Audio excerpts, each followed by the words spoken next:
my appeal to the Kenyan people, come out and let us reset our country. It is doable. It is doable. It is a question of you making up your mind that you want us to make a change. I have offered myself to make a change. Get me to that position and demand results from the responsibilities you will give to me. I want to assure the Kenyans that if I am given that opportunity, I will not take anything beyond my salary.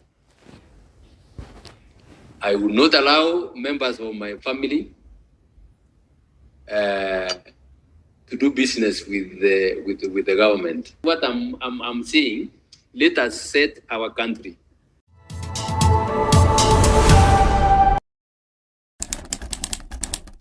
If I was only given a chance to achieve one thing, is to get everybody to obey the law. I'll make, we will make crime so painful that people will respect the law. What do I mean by making it painful? We will ensure that proper investigations are carried out so that when somebody is taken to court, there is evidence for conviction. And I say this with a lot of assurance. I was in the police task force reform, and I met with quite a number of very, very intelligent policemen whom, if given an opportunity and trained properly, they will do a wonderful job. That I can assure you, and that is the first thing. I'll get those people even retrained to deal with crime firmly, so that anybody committing a crime knows that he will be found. For example, you have a murder committed. In other countries, it can take even 10 years, and that fellow will be brought to book. That's what I will endeavor to do. I will get our police facilitated and trained so that their investigations are thorough, and we get the culprits behind the bars. Dr. Moko, you said I'm merciful. I don't understand what you meant. I mean, being merciful does not mean that I can't have justice done. When you are merciful, am I going to be merciful to a criminal who has defrauded the country? Is that mercy? That is the direction of one's duty. I mean, you can't be merciful if you are being fair. You should actually think about the victims, and in this case, the victims of our people who are suffering injustices as a result of some rich fellows. We will deal with the people family. You asked about the Kiamba decision. You know how the courts work. If a court convicts somebody without evidence, that judge will actually be thrown out. That's incompetence. The law is clear that you cannot convict without evidence. And the role of the judge or magistrate is not for him to want to investigate. The investigations are done by the police. If there is a lapse in the investigations, that the person to be called upon is not the court, it is the investigators. And those are among the things that I will deal with. Having been in court and having seen cases where people have gone scot-free and yet they have committed offenses, and you know it is as a result of improper investigations, that's where we are going to ensure. I will ensure that the DPP The DPP does his work properly. The investigators carry out investigations properly, so that people are brought to court. So I would ask you to please go and read my judgment in the Kiamba case once again, and you will see why those people were acquitted. Western Hotel. I think this matter has been there, and courts have. I can't remember whether courts gave decisions on that. And in any case, what I want you to understand, Dr. Movo. The court can see that something has not been done here, but the court will not, overstep its mandate and go to the other side. I have always said that constitutional power is restrained power, is constrained power. The president has what to work within the confines of the powers given to him. If he oversteps, the judiciary and the parliament are supposed to call him out. And the same is the case with the courts. The courts cannot go, for example, and because people have said there is a problem with Western Hotel. It's not only Western Hotel. Within anybody else where there is injustice, parties have got to move the court so that the court can deal with the case. Somebody asked about I think I don't know if it's Dr. Movo who asked about my involvement in the police reform. I was appointed to chair the reform. I know, and I've read the judgment that has been rendered. You make a mistake, and I saw that the mistake is there even from the media outlets. The court did not declare the entire process unconstitutional.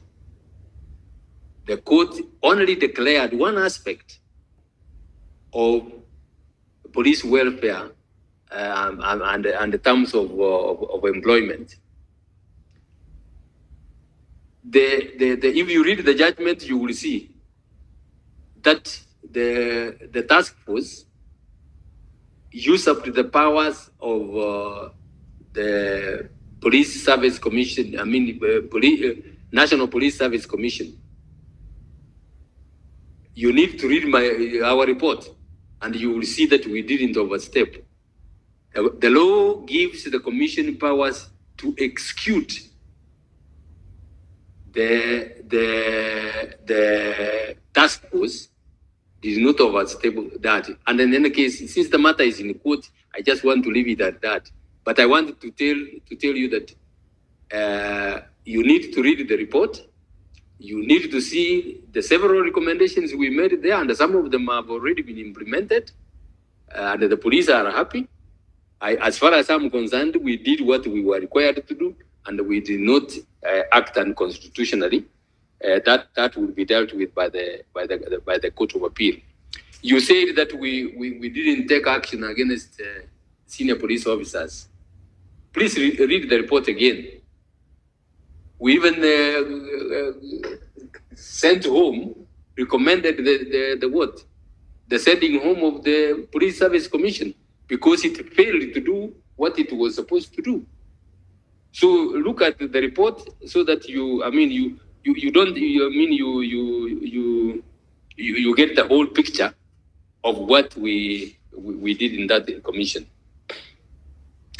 Pastor Mocha, thank you for the question, which hinges on religious liberty. The Constitution allows everybody to worship in the manner of relating to his own conscience, and that freedom is studiously upheld, and there is nobody under the state, not even the state, can dictate on how somebody should exercise his religious liberty. God has given the freedom to people to worship him according to the dictates of their conscience. But of course, for the Christians, the dictates must be guided by what is in the Bible. And the other religions, I believe, they also have their sacred writings which they follow. So religious liberty is something which will be guaranteed, which is guaranteed, and there is no way we can stumble on that one. Tom, you talked about our natural resources, and we are not doing. We are just sending out raw materials to other countries. There is a lot of dynamics in this. I came to learn. There's a lot of dynamics in that. For example, the issue of is it tea? The Kenyan tea is very good tea, and it is not sold in the final form out there. It is used for blending in most cases. There are dynamics there, but if you go to the tea industry and talk to those people who are involved, they will tell you the challenges of not getting the Kenyan tea sold in its final form out there. But this is something which the industry is looking at. I would find details about that and what we can do. I agree entirely with you that we lose a lot by not having value added. And this is where we will get the business community, those who are involved in manufacturing manufacturing goods. We will discuss with them and facilitate them. You asked about what we are going to do with the business community so that they can do their businesses. We know as a fact that the cost of power in Kenya is prohibitive. That I know it as a fact. I have talked to quite a number of members of the business community, and it is something that I will look at very, very keenly, so that we get them to manufacture. There is no country which is going to thrive if the business or industry is not encouraged and supported by the government. The government should be there to regulate and support the business community, so that the business community can do the manufacturing. Those who are involved in manufacturing, they can do business. Those who are involved in ordinary, regular retail business. And that's the way that the country can get revenue from taxes. So my duty will be to make sure that we sit down with the business community and find out the challenges they are facing and address them. As I've said, one of the things I know is the issue of the cost of power. Mr. Maura, you asked about conducive environment. Yes, this is what I'm talking about, conducive environment to enable manufacturers. There is a lot of importation of goods that we can manufacture here. We will deal with that. As I've said, we should not be a market for other people's products if we can produce those products ourselves. Because by getting involved in the manufacture of in manufacture of our own goods, we create employment, and the country gets revenue rather than being a market for other countries. Quite a number of things are coming to our market that we should ourselves manufacture and assist. We will work with the business community so that we facilitate them. Somebody asked about the anticipatory bail. Please understand, I have been in the courts for a long time.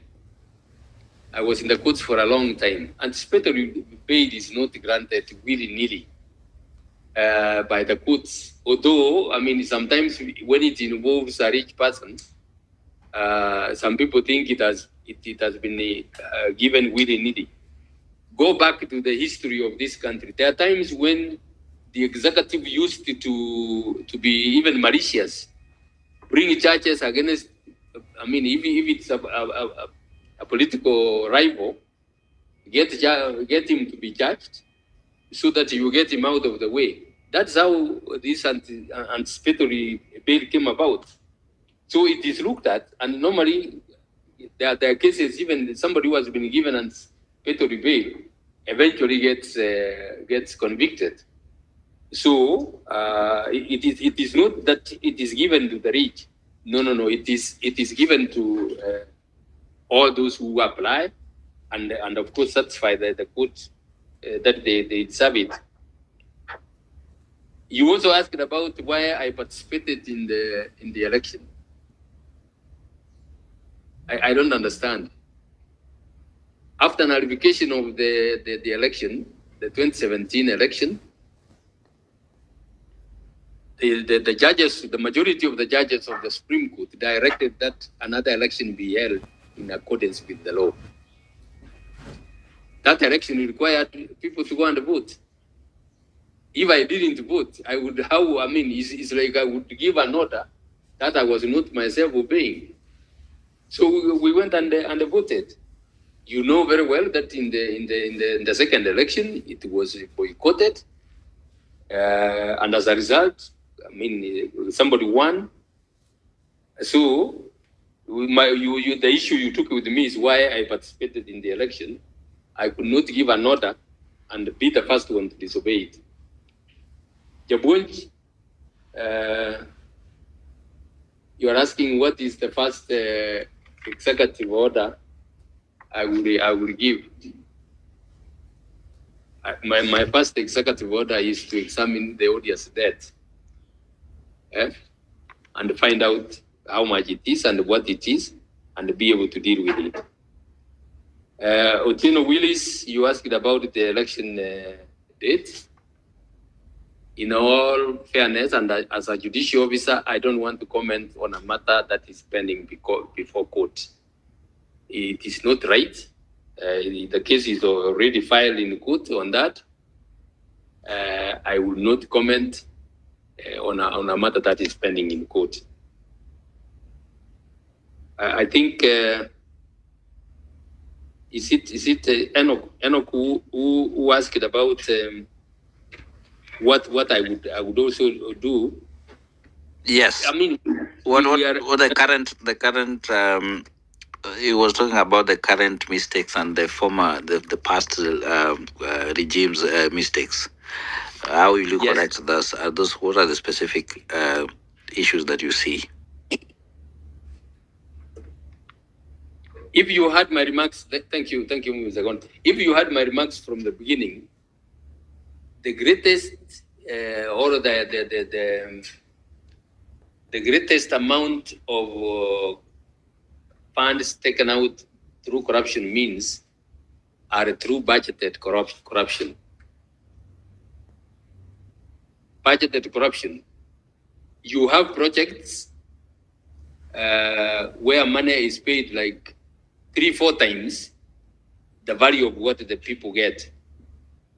We will deal with those, and first of all, we will ensure that it doesn't recur, or we minimize it immediately as we look at the past cases where there has been budgeted corruption, and deal with that, and put measures in place to recover the amount which has been stolen from the public.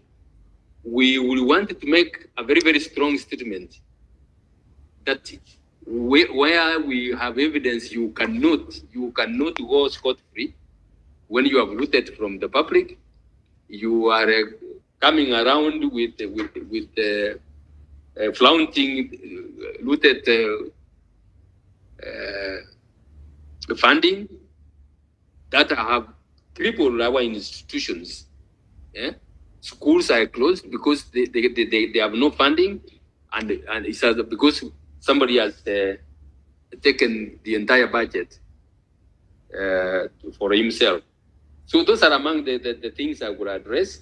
Fellow Kenyans, I want to assure you that we are going to, if given the opportunity, we will deal with the issues or with the crimes that are there very, very firmly, and